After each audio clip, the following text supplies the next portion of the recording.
প্রধান উপদেষ্টা ডক্টর মোহাম্মদ ইউনূস বলেছেন, চট্টগ্রাম বন্দর অর্থনীতির হৃৎপিণ্ড। এটি সেরা না হলে দেশের অর্থনীতিও সেরা হবে না। সকালে চট্টগ্রাম বন্দর পরিদর্শনের সময় এসব কথা বলেন অধ্যাপক ইউনূস। এ সময় বন্দরকে শক্তিশালী করতে সবার মতামতের ভিত্তিতে বিদেশি বিনিয়োগের তাগিদ দেন প্রধান উপদেষ্টা। দিনব্যাপী চট্টগ্রাম সফরকালে প্রধান উপদেষ্টা যোগ দেবেন চট্টগ্রাম বিশ্ববিদ্যালয়ের সমাবর্তন অনুষ্ঠানেও। সরকারের দায়িত্ব নেয়ার পর প্রথমবার চট্টগ্রাম বন্দরে প্রধান উপদেষ্টা ডক্টর মোহাম্মদ ইউনূস। সকালে বন্দরে পৌঁছে পরিদর্শন করেন এনসিটি। সেখানে মতবিনিময় করেন কর্মকর্তাদের সাথে। এ সময় বন্দরের সার্বিক পরিস্থিতি নিয়ে দেয়া হয় প্রেজেন্টেশন।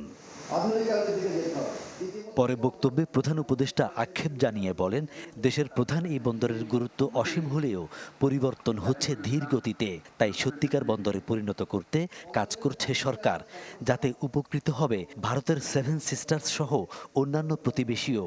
বাংলাদেশের অর্থনীতি যদি পাল্টাতে হয়, পাল্টাতে হবে, হয় আর অবকাশ নেই, আমাদেরকে পাল্টাতে হবে। তাহলে চট্টগ্রাম বন্দরে হলো ভরসা। এটাকে বাদ দিয়ে বাংলাদেশের অর্থনীতি নতুন কোনো পাতা, নতুন কোনো অধ্যায়ে প্রবেশ করার কোনো সুযোগ নেই। এই পথ খুলে দিলে বাংলাদেশের অর্থনীতির পথ খোলে। এই পথ না খুললে বাংলাদেশের অর্থনীতি যতই লাফালাফি তত ঝাপাঝাপি করো, ফিরতে হবে।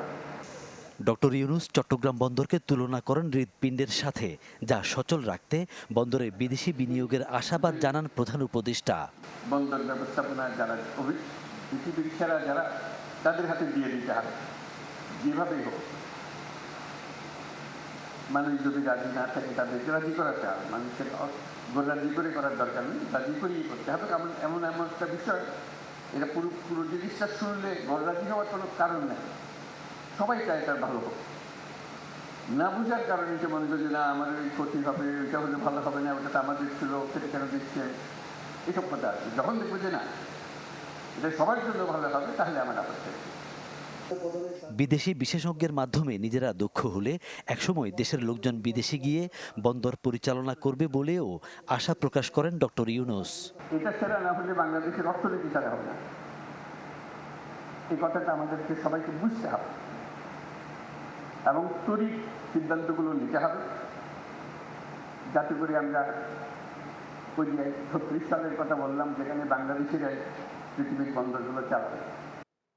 পরে প্রধান উপদেষ্টা যান সার্কিট হাউসে। সেখানে ভিত্তিফলক উন্মোচন করেন চট্টগ্রামবাসীর বহুল প্রত্যাশিত কালুরঘাট কর্ণফুলী সেতুর। এছাড়া জলাবদ্ধতা নিরসন প্রকল্পের অগ্রগতি সহ বিভিন্ন বিষয়ে মতবিনিময় সভায় যোগ দেন ডক্টর ইউনূস। ফখরুল ইসলাম, চ্যানেল 24, চট্টগ্রাম।